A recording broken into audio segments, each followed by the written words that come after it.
Hello' guys, ভাগ্য কিচেনলৈ আপোনালোকক স্বাগতম জনাইছোঁ। আজি বনাব লৈছোঁ কলডিল আৰু কুকুৰা মাংসৰ জলকীয়া। আহকচোন চাওঁ কি কি সামগ্ৰী লাগে। সামগ্ৰী হিচাপে লাগিব আলু 2টা, পিঁয়াজ 2টা, তেজপাত 2 খিলা, জলকীয়া কেঁচা জলকীয়া 5টামান, নহৰু 8 ফুটা, আদা 80টা, শুকান জলকীয়া 2টা, মিহিকৈ কাটি পেলাই নিমখ দিয়া পানীত ভালদৰে ধুই পেলাই আধা ঘণ্টামান তিয়াই থ'ব, যাতে তাৰ তিতা ভাৱটো গুচি যায়। মাংসখিনি সৰু সৰুকৈ পিচ কৰি তাত হালধি আৰু নিমখ দি মেৰিনেট কৰি আধা ঘণ্টামান থৈ দিব। বনাব হ'লে হাফ কাপ ভেজিটেবল অইল লাগিব। মই ভেজিটেবল অইল হাফ কাপ লৈছোঁ।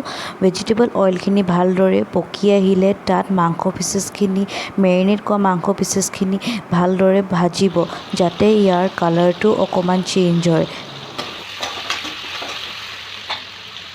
একেখন কেৰাহীতে মই আলু কেইপিচ ফ্ৰাই কৰি ল'ম, যাতে পিছলৈ আঞ্জাখনত আলুখিনি কেঁচা হৈ নৰয়। ভালদৰে ভাজি হৈ গৈছে। এতিয়া মই আলুখিনি কাঢ়ি থৈছোঁ। আলু আৰু মাংস ভালদৰে ফ্ৰাই কৰা হৈ গৈছে। এতিয়া মছলাটো ৰেডি কৰোঁ, আহকচোন।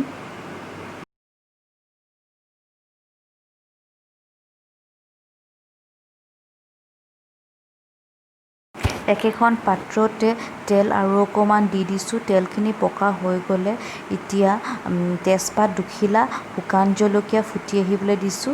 তাৰপাছত মিহি মিহিকৈ কাটি থোৱা পিঁয়াজ ভাজিছোঁ। পিঁয়াজখিনি ভাজি হৈ গৈছে। এতিয়া নহৰু আৰু আদা পেষ্টখিনি, থেতেলিয়াই থোৱা নহৰু আৰু আদা পেষ্টখিনি দি দিছোঁ। এতিয়া কেঁচা জলকীয়া 5টামান দি দিছোঁ।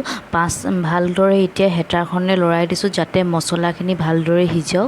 মছলা সিজা হৈ গৈছে। এতিয়া মই কলডিলখিনি দি দিছোঁ। কলডিলখিনি দি ভালদৰে লৰাব, যাতে ভালদৰে অতি সোনকালে সিজি যায়। এতিয়া মই নিমখ আধা চামুচ, হালধি আধা চামুচ দিছোঁ। ভালদৰে মিক্স কৰি দিছোঁ, যাতে চব্জিখন খাবলৈ সোৱাদ হয়।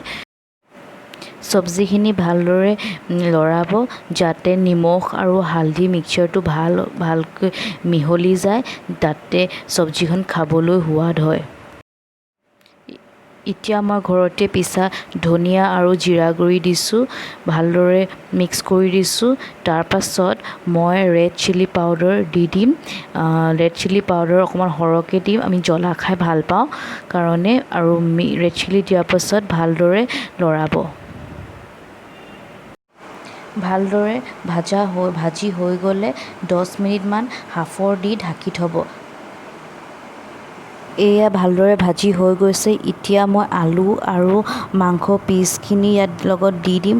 ভালকৈ মাংস আৰু আলুখিনি দি দিয়াৰ পাছত ভালদৰে ভাজিম। ভালদৰে যেতিয়া ভজা হৈ গ'লে মই হাফৰ মাৰি 10 মিনিটমান থৈ দিম।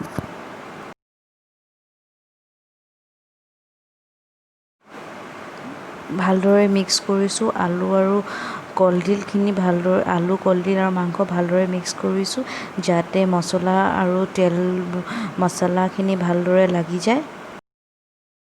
মাংস, আলু আৰু কলডিল ভালদৰে ভাজি হৈ গৈছে। মই ভালদৰে মিক্স কৰি দিছোঁ। এতিয়া মই গৰম মছলা অলপ দি দিম।